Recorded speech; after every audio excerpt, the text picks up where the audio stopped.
And the money, well, it would seem to me that if you if you have money as your God, which is basically in my mind what our society lifts up as God, if you have money as your God, then you cannot love your brother as yourself. It's impossible. You cannot serve God and money.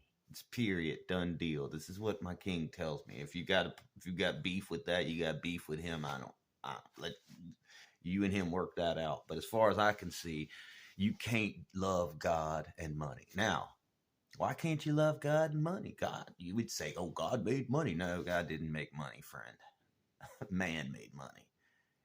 God didn't put Adam in a garden in the beginning and sell him the fruit. He gave him the fruit. Okay. Selling things didn't come until man fell.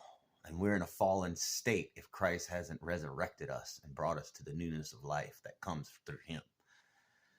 I know that you cannot love the Lord your God with all your heart, soul, mind, and strength and have money loved in the same way. That is to say, you cannot give your life to money and give your life to God.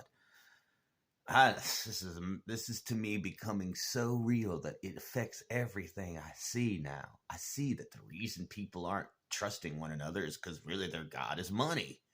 The reason people are not at peace with their life and joy and happiness is because they don't have money. The reason they are pissed off and aggravated, frustrated, and discontent is because they don't have money. It's the one thing that everyone is looking for, searching for, hoping for. The whole idea of our Christmas is based on money.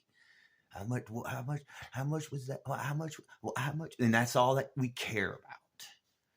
Because we do the math all the time in our heads about the amount that we made, the amount that we gave, the amount that we need, the amount that they want, the amount that they need, that all the things that we're constantly bombarded with come from our infatuation, our love for money.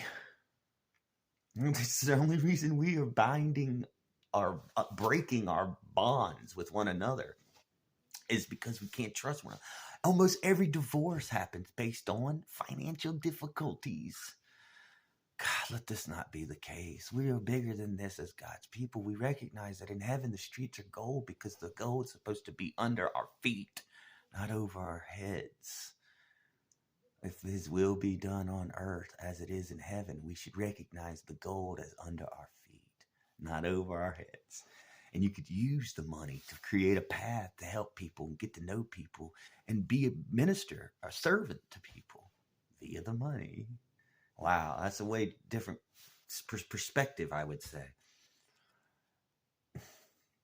I'm not a moron. I recognize that money has its place, but what place we give it, to me, isn't the place that it has.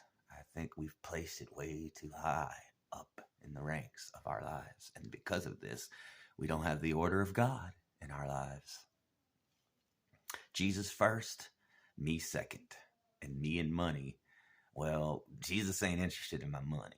All right. He's just interested in me. When I get to heaven, I'm not going to say, Lord, I was able to save a couple million in my account. I hope that makes you happy. No, that's just road patch, my friend, in heaven. Okay. I love you.